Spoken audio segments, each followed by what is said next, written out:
Hello and welcome to today's video. So this time we're going to be having another look through some recent book pickups that I've had, some paperbacks, some Dirty Harry books, some really nice vintage 1930s hardbacks, and I'm going to be going over them, cleaning them up and well, basically getting them as good as possible before they go into the collection. So armed with my Mr. Sheen, my toothbrush and my duster, we're going to get in and clean those books. So sit back, relax and let's get to it.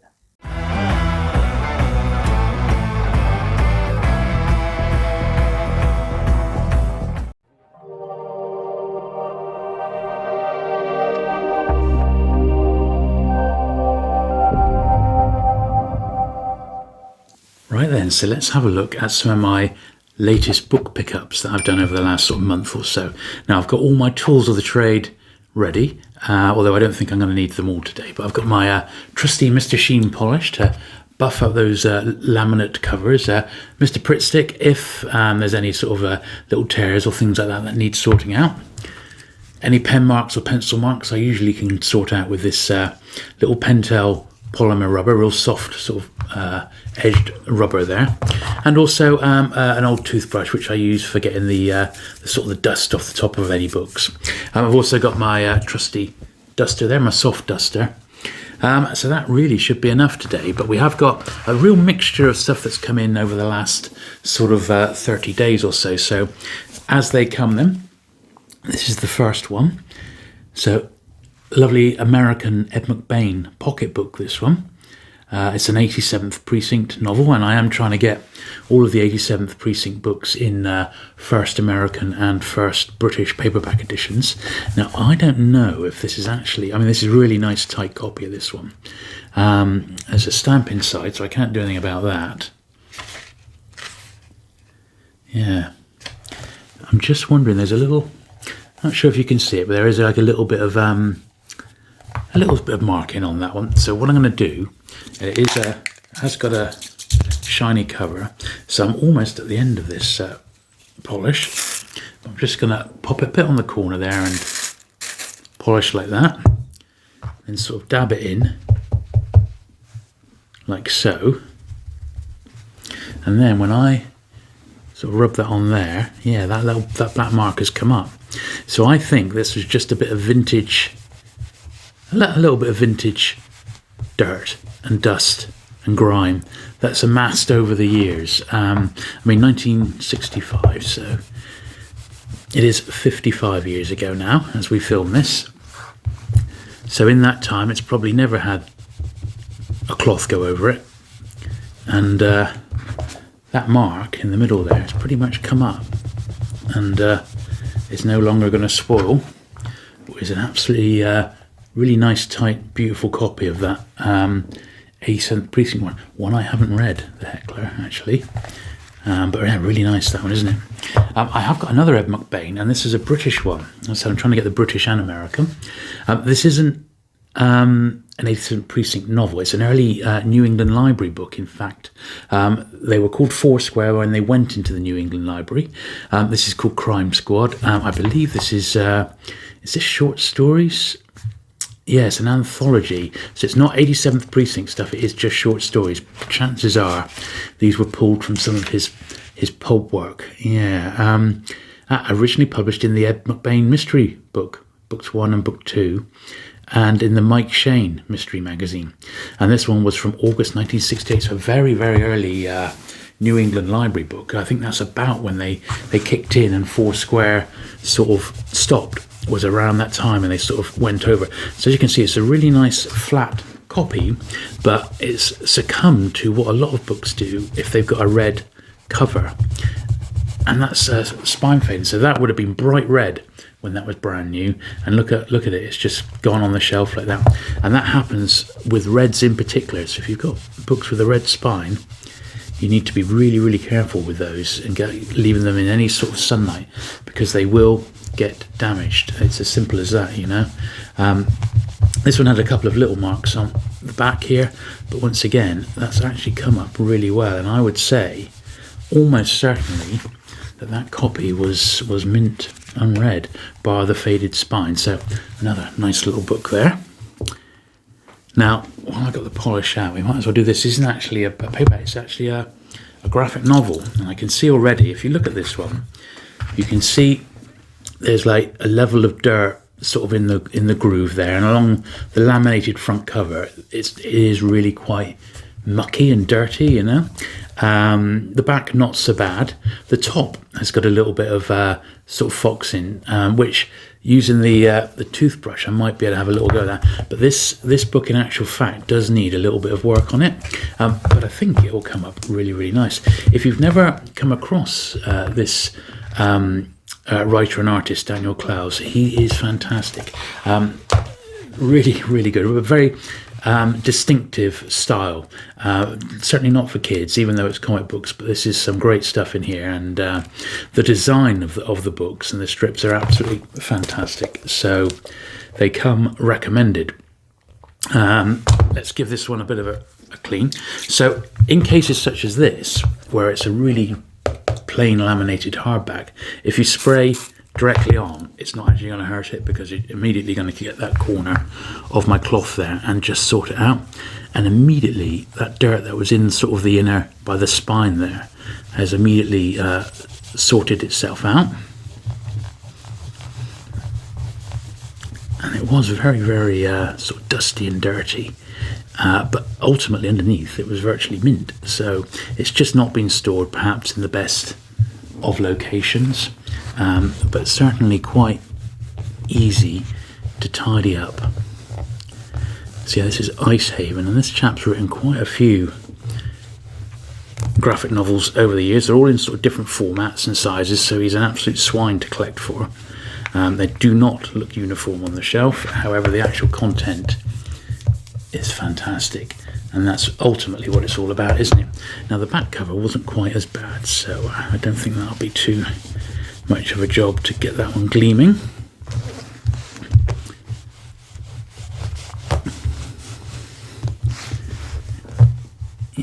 Yeah, it's really come up nice, this one. Now inside it was absolutely fine. It was just this laminated cover, but because the cover was laminated, it just makes it that much easier to clean. So that's really come up, and all that grime there, maybe a tiny little bit in the corner that I missed, like so. That's come up fine, and then inside I will just give it a double check. Yeah, that's fine. So the last thing then is this dirt along the top, so I'll hold that in quite tight, and I'll just see if I can get any of that up. It probably won't get it disappeared completely, but at least it'll, if there was any there, which I think there was, it's going to make it as good as I possibly can going forward. And I will, while I've got it here, give that top, if I can find, here we are, my top edge here is also picked up a little bit, right along the top edge. Oops.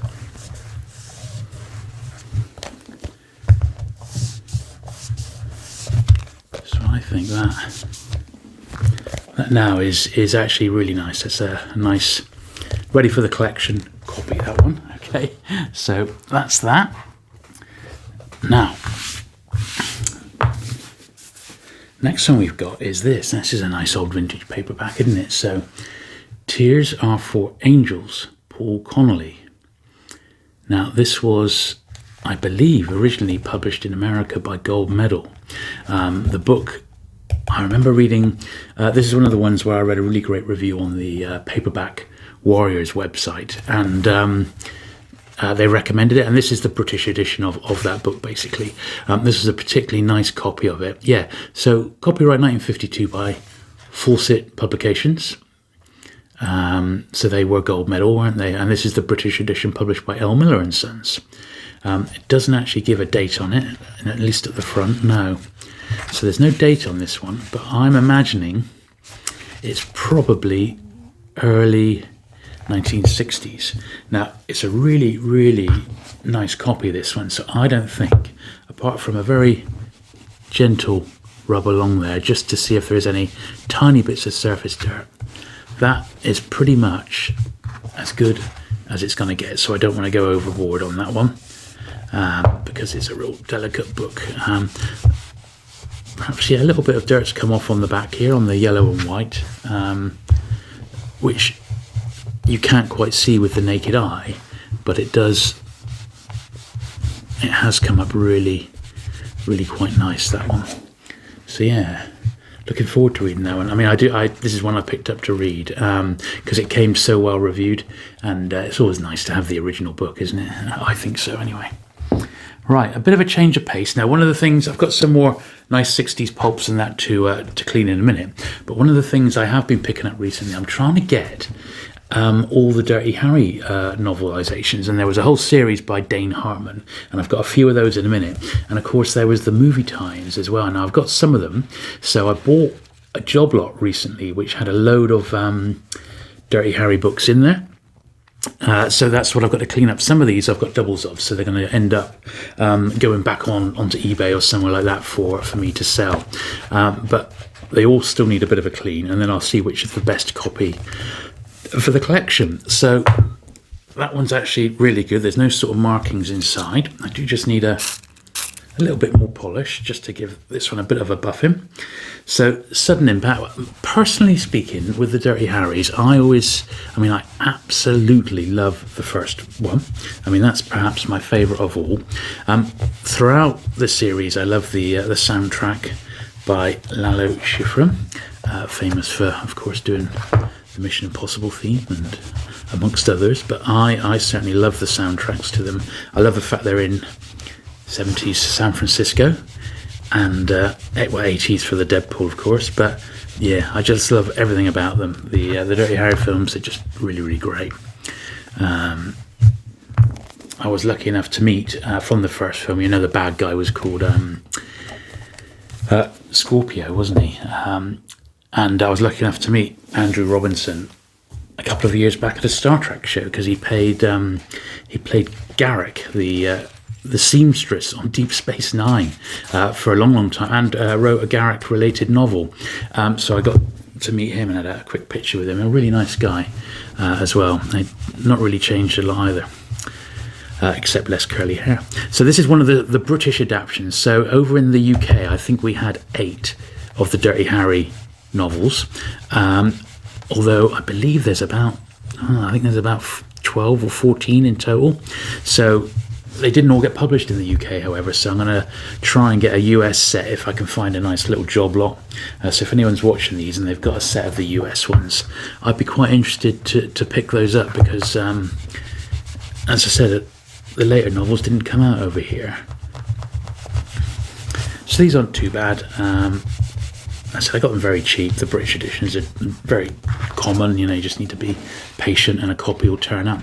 That one's got no markings inside. It was just a little bit of cover gloss there. A non-Dirty Harry, but still a Clint Eastwood related one. A coffin full of dollars. Joe Millard. There's a whole series of these, and some of them do appear to be harder to get than others. This one's was first published in 1972. Yeah, the first editions of these are a fortune, so I've not really tried to get those. Although I have got the first of The Good, the Bad and the Ugly by him, which was the tie-in from the late 60s, 1968, I think it is. But yeah, they're quite hard to find. I think because they're quite thin books, they haven't really survived the test of time. And I am still waiting to come across a really nice, sort of nice condition, original owner Western collection that I can use as sort of the backbone for my Western books, because I have been enjoying that genre, I have to say, although quite recently, unfortunately, I've got really into the hard case crime books, and I'm devouring those at an astonishing pace, I have to say, because they're not that long, but everyone really has been packing a punch. So I've been loving the hard case crime books. Anyway, that's that one. I'll do another one, Blood for a Dirty Dollar. That's now this one's got see, that's got like a remaindered thing, so someone's that's been on the returns at some point. Yeah, it's gone right the way through the book, but it is what it is. At least it's going to be a copy. It's completely readable. sure you're aware, there's a great Westerns fanzine called Hot Lead. Now, Hot Lead have got a all reviews special coming out quite soon. It'll probably be published by the time you get to watch this video, and I have contributed 5 reviews to it of some sort of older westerns, and it's been great because I've been sort of discovering the western genre almost with fresh eyes, and the way that particular Hot Lead magazine is organised is it's done in chronological order, so it starts with the very earliest westerns and goes right up to the present day, and it's great. It's a real sampling of the different styles and how the western genre in particular has changed over the years, and it's changed an awful lot.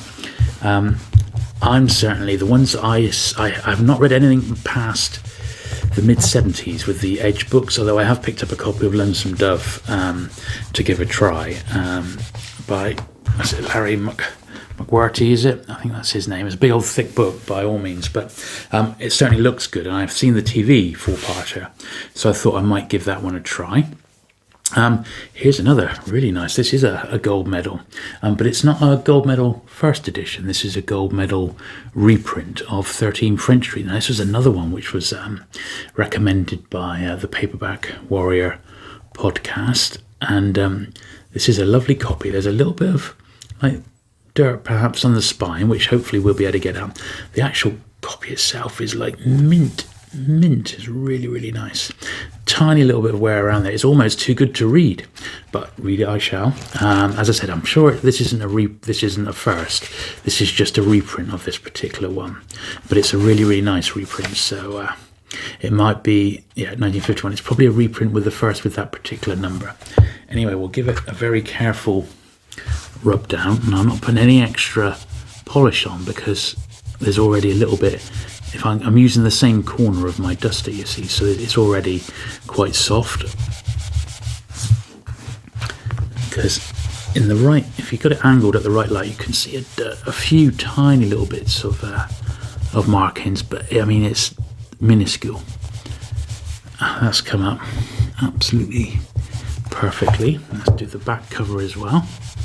Yeah, so this was another one that came really well reviewed.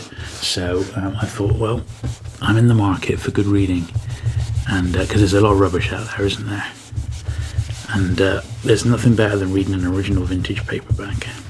Now let's just see if I can get any of this off the spine. Let's see if I can get it a bit whiter. So I am going to need a tiny bit of a squirt. Just the tiniest bit. Let's see if this lifts any of these like little blackish marks off. It may just be the vintage glue, you know, just seeping through a tiny bit. And it does seem to have come up a little bit. I'm being super careful because it's such a nice copy. Yeah, it does seem to be a bit brighter and whiter, without having to put too much pressure on the actual spine there. Yeah, there we are. Wow, what a little beauty, eh? It's a tiny little mark there. You can't really see it, but I can see it in the light. It's just here. I don't know if I've got it or not. Yeah, I think it was just stopping it from perfection. Absolutely brilliant. Yeah, what a lovely book. I'm looking forward to this one. Yeah, really interesting. After 5 years, I hardly recognised him. Well, there you go. Okay, we'll do a couple more Dirty Harrys. Here's another one. Now, this is actually the first one in the series, Duel for Cannons. What printing was this? So, first Nell edition, 1982, published by Warner over in America. Got a folded over corner there. How dare it? How dare it? We don't want any of that going on. There we are. Right. Now, just give this one a bit of I think I have already got this one, but a few of these, as I said, they came in a job lot. And quite often, if you're thinking of collecting a series, if you can be patient, or if there's a particular author that you like, if you can be patient, you can generally pick up a nice job lot much cheaper than picking off an old book here or an old book there. It seems to be the way to go, to be honest. Certainly with I know I did a video on the Barry Sadler Casca books quite a few months ago now, and it was a really popular video, and I absolutely love the books. And then a couple of people sort of left in the comments below that they'd managed to pick up job lots of a nice run of the whole lot in one foul swoop, and I thought, well, yeah, brilliant, that's the way to do it. And then if you're only left with a few to track down, it's much easier than trying to buy them one at a time, and a lot cheaper on your old pocket. So I love a bargain.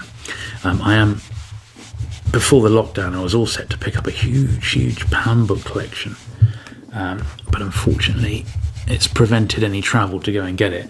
But hopefully in the next sort of couple of months time, I might have a chance to get up at the Dirty Harry's up there to get my hands on that Pan collection, and there'll be a lot of work involved in that.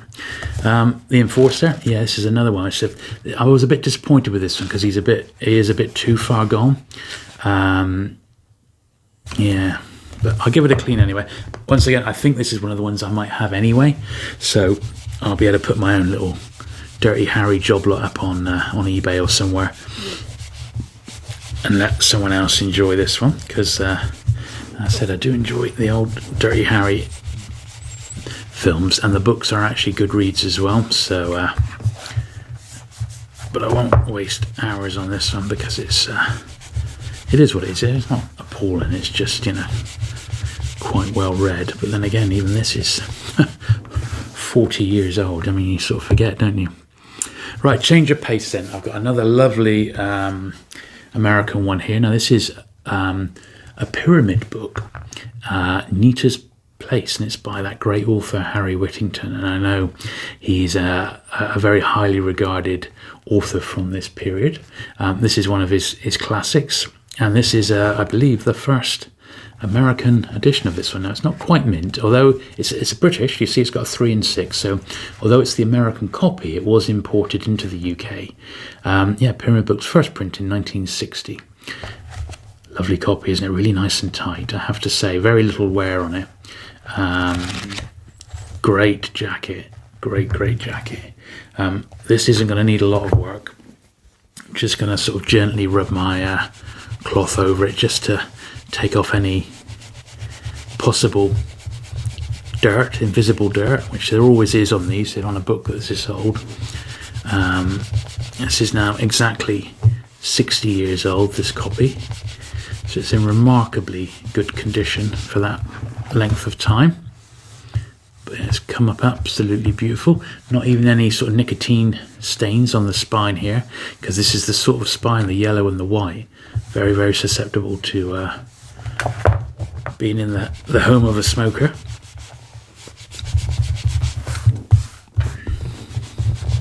You certainly see it with paperbacks pre-1970 quite a bit. The older you go, the more pronounced it is. Certainly some of my penguins. But my penguins from the 30s and 40s, back then, even in the 50s, people had coal fires in their front rooms, and that would cause the same sort of damage. So it's not always smoking, it's sometimes be an old coal fire, amazingly. Right, now this is a Western, speaking of Westerns. Now, I've got this one, and they're really, really low-grade copies of these two Pan books. They are first editions, and I needed them both as first editions. But as you can see, they're awful. I mean, the Western Union, I've got a reprint of this, and I actually reviewed this for the Hot Lead Western special that I was talking about earlier. This is the first, which I was after, and the book is great, actually. I really enjoyed the book, really interesting. But I'm going to need to do a real number on this to see if I can actually save it. So we'll do Western Union first then. So it's a very early Pan book. I mean, it is falling to bits, but it was dirt cheap, so it was like a couple of quid for the pair. And since I haven't got them as first editions, I thought, well, I'll give them a go.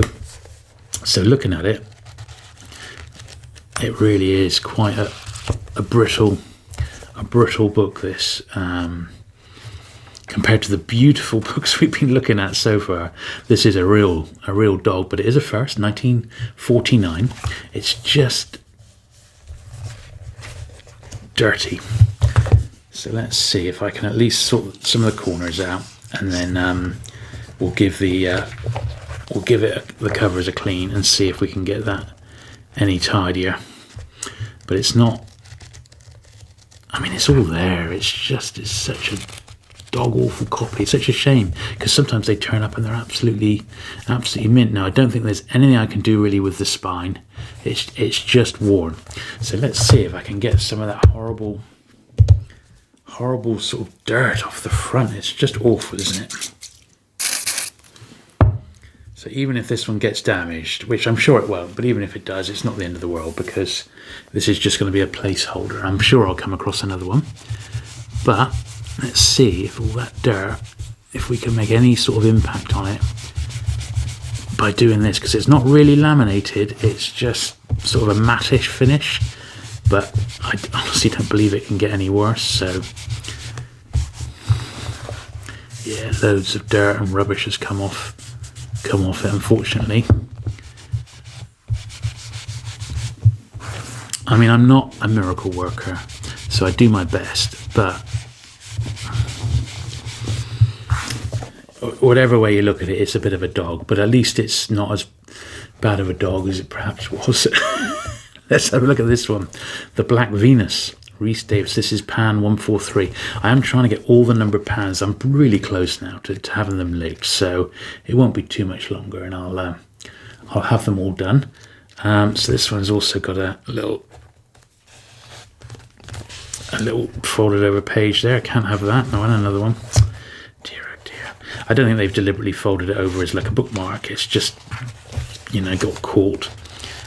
A little one there. Pays to have a little fingernail, doesn't it? Handy. Yeah, okay. It's funny, none of these have had any writings inside at all. I've not needed to use the rubber at all today. Yeah, he's just all really foxed in that, isn't it? Anyway, once again, I'll give it a little blast just to see if it will pick up any of the... see if it does pick up any dirt and dust. There's probably loads on there that you just can't see. This one's got a slightly shinier. It's a bit later in the pan series, a year or two later, so the quality of covers ever so slightly improved on what they were printing. So that does actually bring it up quite nicely, that one actually, much more so than the Zane Grey. Back cover, however, well, that's going to need a miracle to get that looking any good. The dirt that's come off it, you just can't believe it. Wowee. I mean, it must have been like black. Look at that. Absolutely disgusting. That is as good as that's going to get, that one. A bureau cover. Yeah, so, well, they are what they are, aren't they? I mean, it's a couple more less pans that I need to get the complete run, but they were pretty much dogs, weren't they? Right, so we've just got a small amount of paperbacks left, and it's a few more Dirty Harrys, so we'll quickly whip through those because there's just a few of them left, and then we'll get on to some of the hardbacks I've got to do. So I've got a few hardbacks today, so we'll quickly just give these last 4 Dirty Harrys a bit of a wipe, and we will also need to use the toothbrush rather, to rub off any dust along the top of the books. Now, I don't know if you saw it, but again, fairly recently on the channel, I dug out all my Dell map backs, and I really, really like the map back books. I think it's an interesting gimmick, and I do really like them. My only sort of criticism is that on the whole they're abridged rather than the full books. However, that doesn't take away the fact that they are great books to look at visually, and I certainly got around to cleaning all of those. So what I will do, when I first did a video on YouTube on my map back collection. I only did sort of the first half, and it was early days. I'd only sort of just started doing book videos, and I will revisit some of my earlier videos, where some of my early Doctor Who and Star Trek videos, which I covered a lot of books in a short amount of time. The lighting wasn't so good, the sound wasn't so good, but I will also go through and sort of double check and clean them as I go, and that way I've got a really good collection. Usually when I get books, I do exactly what I've been doing in these last couple of videos, and that's wait till I've got a little load to clean, and I'll clean them all up and jump on the computer, get them all recorded into the collection, into the various series, and then I'll go ahead and file them away.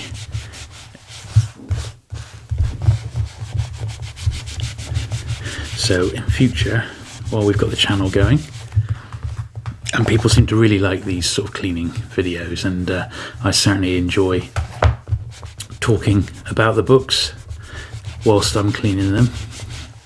So if you do enjoy these, do please leave a comment below. I know some people have said it's what do they call it, ASMR, where they really enjoy the sort of the sounds of the cleaning of the books. And if that's the case, well, brilliant, you know. And if you can fall asleep to my videos, well, I won't take offence, believe me. So this is a really nice one, actually, 1983. So that it has been read, but it's a really nice, like, square, robust copy. The last of the Dirty Harrys we've got is this one, which is number 2. So let's give this one a blast.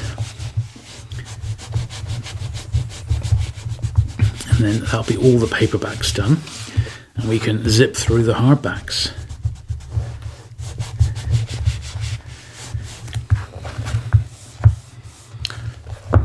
I hear the Dirty Harrys were actually written by 2 different authors who took it in turns writing the series, but I can't for the life of me remember their names. Right, so that's all the paperbacks done. So I think what we'll do, I'm just gonna pull those together now, and I'm gonna do the any dust and dirt along the tops. In fact, you can see some there. These, since they're only 40 years old, aren't too bad. But there is dust there. Some of it's invisible, but it's definitely there. Let's do these ones.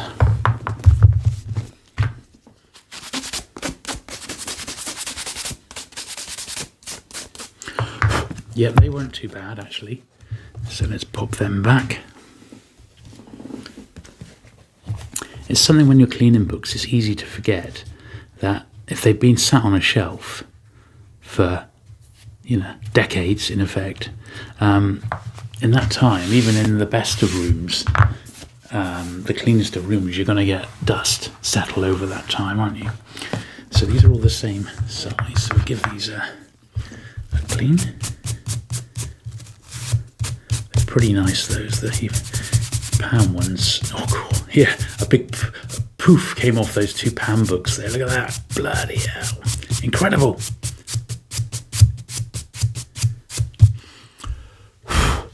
That is quite something. Just shows you, doesn't it? I'll never forget. I had a find once, and it was a find of 1940s, 50s and 60s pulp magazines, and it was an incredible run. It was when I had the shop, and we went around this chap's house, and he had been collecting them since the 1940s, and they were all stored in almost like a greenhouse. And as the books, the further into the shelves, they were like 4 deep, and the further into the shelves we got, the older the books were getting. It was just incredible, and that was an immense job of cleaning that, and they were immaculate. It was an original owner collection, all bought off the bookshelves, and I do regret not keeping a few more from that collection, although I kept some. Now, let's get these few hardbacks licked. So if you remember, I mentioned last time I've been trying to pick up a collection of King Penguin books, or complete my own collection of King Penguin books, and I've been able to get a few more quite recently. So this one is one called The Crown Jewels. They're all sort of non-fiction titles on the whole, and they're beautifully produced. They came out in the 1950s, this one in particular. It's got a, as you can see, it's got a bit of writing inside. I certainly didn't pay £8 for this one, but it says it's a first edition. Now I've got my old soft rubber here. I'm going to carefully rub out that pencil marking there. Doesn't take a lot of effort with this soft rubber. It seems to get into the paper really well. I don't know quite why it's so good, but it is good. If you get a really hard rubber, it can be good for ink, like biro, but I don't think any of these that I've got today have got any ink on. So it's almost there. So that's almost one trick, is to like lightly do it, get most of it away, and then wipe it away and see what's left. There we are. So that's got that. Now you can see it has got some sort of foxing in that inside. There's not really a lot I can do about that. That's just going to be the age of this 70-year-old book. But it's in its dust wrapper, which is nice. It's probably really almost mint. Yeah, it's almost mint under the dust wrapper there.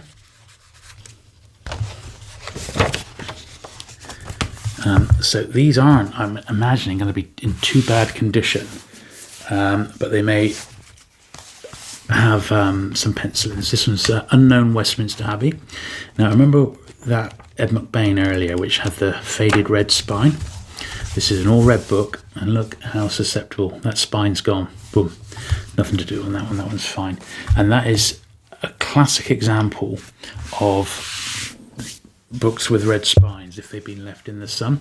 This one's got a red spine, so some British moth, but it's not too bad. It's a little bit of wear, but it's not too bad. This one's even earlier. This is from the 1940s. Gorgeous book when you consider the time it was printed. Absolutely fantastic. It's got the original price in there, which we'll get off. This was 1944, so it was actually during the war. Astonishing when you think that Penguin were able to put out books of this quality at that time. This would have been almost at the height of paper rationing, and they were able to pop out a book like that. It's just amazing, isn't it? Some British moths. There we are. Yeah, really a nice book, that one. We'll do the tops of those again in a minute. Garden Birds. This is K19. That's got a bit of pencil there. And you can sort of see very, very faintly someone's left a pencil mark there. So I'm going to get my rubber in and do a better job than they did. One more bit at the top there, like so. And then I'm going to do this one at the back here. Now that's probably back to the days of the bookshop. Put that one in, and it was probably just a stock control measure. There we are. There we are, Garden Birds. That's another one done. Just a couple more of these. So this one's quite scarce. This is the Diverting History of John Gilpin. It's illustrated by Ronald Searle, a great illustrator. This one's scarce, I have to say. Sadly, it's a bit foxed inside, but then again, I'm just really pleased to get one. 1953, this one. It's got just a bit of pencil inside. It's vintage pencil marks. It's not been through the dealer's network. I think this was an original owner copy, which is always better, basically. There we are, 3 and 6 again.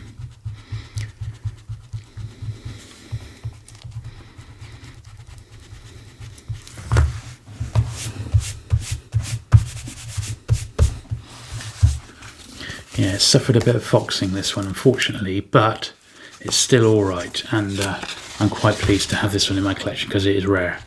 It's a tail end King Penguin, and they do get quite scarce towards the end of the run. I only did 78 in total, and that was number 70. two more. So we've got this one, the sculpture of the Parthenon. This one seems in quite nice condition by the look of it. It's got photographs in this one. Photogravure, I think they call them, the plates, yeah. Really, really lush. A lush king penguin, this one. They went to town on this, didn't they?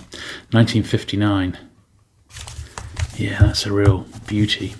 This is perfect. There's nothing wrong with that at all. And the last one, another scarce one, is the Microcosm of London. It's taken me a long time to track this one down. This is King Penguin number 9. It's a 1940s one.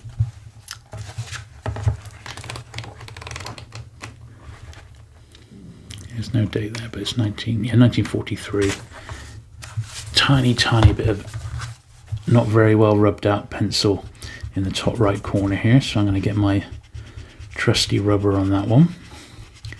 And that's all the king penguins done today.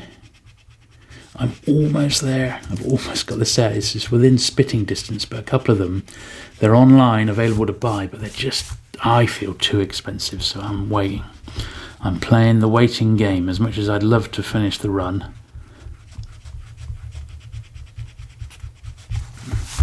It's been a fun run to put together. It's literally taken me a few decades on and off, you know. Every sort of dealer catalogue I would get for penguins, I'd buy like one or two, treat myself to them because they're generally a little bit dearer than a normal sort of penguin. And over that time, over all those years, like 20 odd years, I've managed to virtually get the lot now. So I'm really pleased that the end is in sight. Right, there they are. So I'm just going to run the old toothbrush along the top here.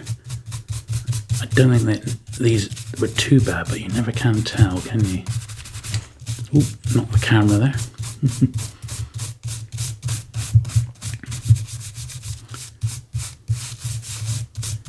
Oh, that was a bit, yeah.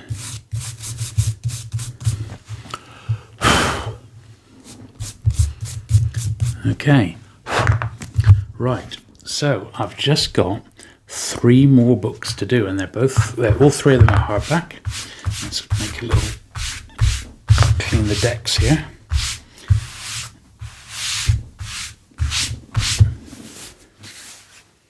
Right, so the series, I've got a few of these, and these are published by Hutchinson, and they all came out in the mid-1930s, about 1935, 1936. Move those back a little bit. And the series was called A Century Of, and this is one of the books in that series, A Cavalcade of History. And in fact, they've got a uniform with this volume. So you can see there loads of the different books in the series. So A Century of Humour by P.G. Wodehouse there, A Century of Sea Stories, Raphael Sabatini, and they're big, big, thick hardbacks, as you can see there, hundreds of pages, and they're filled with like short stories on a particular subject. Some of the really good ones are the A Century of Ghost Stories and a Century of Western Stories, historical. The Horror Stories one, edited by horror author Dennis Wheatley's another cracking one. And these are really, really great to dip in and out of, and it's stuff that sometimes you never would have heard of. They're well printed, all right? They're really easy to read. It's nice, clear print, and they're an absolute bargain in actual fact. Now there's about, all told, I think, I'm still compiling a bibliography, but I think there's about 20 or so in the whole set on the different subjects. And they've all, even although they got all issued in wrappers, they are super expensive in their dust wrappers. So, but I think the actual boards look great on the shelf, particularly when you start to get a collection of them together. And I've got a few already, and I've got another 3 today to do. So this one, in actual fact, is really, really nice condition. All I'm going to do is just run the old toothbrush along the top there, just to see if there is any sort of vintage dirt. But it's a pretty nice copy, this one. There's a little bit there coming off, you can see it. Since these books are now 85 years old, you know, that's a nice necklace, nice cloth board. I'm gonna run my duster over this. Now I'm not gonna use the wet side, it's just gonna be just to take off any sort of little marks that you might see inside, anything stuck to the boards or anything like that. The trick is with these to try and find them without them being too faded. So this is the classic example again. This, when it first came out of its dust wrapper, would have been probably really bright red, even brighter than that. But it's been on the shelf, someone's shelf, and that red has faded a bit. But it's not faded so much as to spoil its enjoyment for me. So I'm going to actually be quite pleased to have that one. Now, here's another one in that series, the Fireside Omnibus, and this is just general short stories. Same sort of thing again. It's actually even the same colour boards, and there's a list inside there. So as I said, I've done I'm putting my own bibliography of these together because they're all published in the mid-30s, as I said, and they're really, really great. There's some real gems in the stories here. So if you want a nice, cheap, short story to read, and if you'd like some really old books that look great on the shelf but have actually got all sorts of cool stuff in them, then these are the books for you. There's a humour omnibus which I've got on order, which hasn't arrived yet. That's edited by P.G. Woodhouse, who I absolutely love. So there's that one. And I don't want these, I'm not expecting them to be mint. I mean, blimey, they're so old. I'm just not, and I don't want to pay a lot of money for them for high-grade copies. I just want copies that I can read, you know. This is the third one and the last book we've got today, A Century of Boys' Stories, edited by Francis Brett Young. Looks like an Indian on the spine there. Francis Brett Young was famous for school stories. Let's do the top there. That's fine. It's really clean copy, that one. Got the green boards this time. Looks like that's a bit of pencil we can rub out in a sec. Apart from that, it's good stuff. Yeah, there's good authors there. Robert Louis Stevenson, J. Fenimore Cooper, Alexander Dumas, Jack London, Mark Twain. This is quite an early one because you see there's only 1, 2, 3, 4, 5, 6, 7, 8 other titles listed in the series. Let's grab my rubber here. Just see if I can. It's just like a little 25 there, so I'm just going to see if I can get that one out. Now these are the sorts of books that would turn up in a charity shop without you really noticing it. But in actual fact, as I said, I'm going to try and get all 20. And then I'm going to do a video showcasing the whole series, because there's virtually nothing around on the subject. There's no websites. I've not been able to find a bibliography, so I have made my own bibliography based on the books that I've got and also the books that are mentioned inside. And I reckon I'm going to have probably the most comprehensive list of these out there, and we'll use that for anyone else who might fancy collecting them. So when I have licked the set as best I know, I shall pop a video out, and we'll have a whole look on these century books by Hutchinson. So anyway, there we are. So that is it for today. So that's those.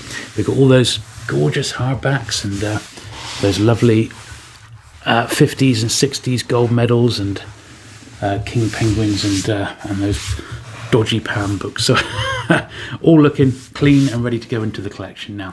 So I hope you have enjoyed it. So if you have enjoyed today's video, do please give it a thumbs up. Do consider subscribing if you've not already for regular vintage paperback coverage. If you like these cleaning videos, do sort of give me a shout, and I'll be happy to do one of these every month. I think the last one's gone down really, really well, and people seem to like it, and I certainly enjoy making them. So do leave a like and a comment down below if you would like to see more. So that's it for today. Thank you very much for watching, or indeed listening, and I shall look forward to seeing you again very soon. Bye.